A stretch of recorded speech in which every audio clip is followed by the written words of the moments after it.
Mega princess Niharika Konidela విడాకుల విషయంలో కొన్ని రోజుల క్రితం సోషల్ మీడియాలో వైరల్ అయింది. అసలు అంత గొప్పగా పెళ్లి చేసుకుని అప్పుడే విడాకులు ఎందుకు తీసుకుంది అంటూ నెటిజన్లు దీన్ని హాట్ టాపిక్ గా డిస్కషన్ మొదలుపెట్టారు. ఇక తాజాగా ఒక ఇంటర్వ్యూలో పాల్గొన్న నిహారిక తన పెళ్లి గురించి విడాకుల గురించి ఆసక్తికర స్టేట్మెంట్స్ చేసింది.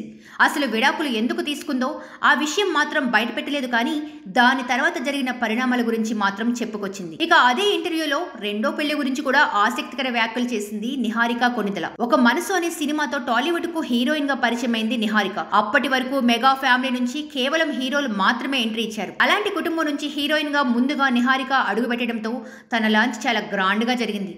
ఇక పెళ్లి ఫిక్స్ అవ్వగానే సినిమాలకు దూరం అయింది. ఆ విషయంపై తను తాజాగా స్పందించింది. పెళ్లి అవ్వగానే హీరోయిన్స్ సినిమాలు మానేస్తారని అందరూ ఎందుకు అనుకుంటారో తెలియదంటూ చెప్పుకొచ్చింది.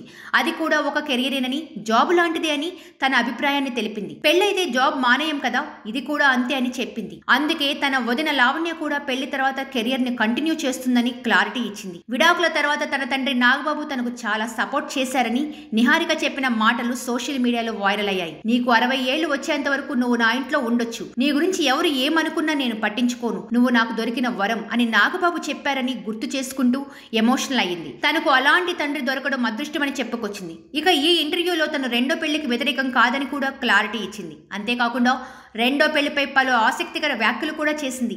నేను బ్లాక్ చేయలేదు, అలా అని దాని వెనుక పరిగెత్తడం లేదు, అది వచ్చినప్పుడు చూద్దాం, ప్రస్తుతం అయితే కెరియర్ మీద ఫోకస్ పెడుతున్నాను అంటూ రెండో పెళ్లి గురించి ఆసక్తికర వ్యాఖ్యలు చేసింది నిహారిక కొనిదెల. అంతేకాకుండా తనకు 30 ఏళ్లే అని, లైఫ్ లో సాధించాలని అనుకుంటున్నానని తెలిపింది. ఇక నిహారిక విడాకుల గురించి ఇచ్చిన స్టేట్మెంట్స్ వైరల్ అవడంతో తన మాజీ భర్త చైతన్య జొన్నలగడ్డ సైతం ఈ విషయంపై స్పందించారు.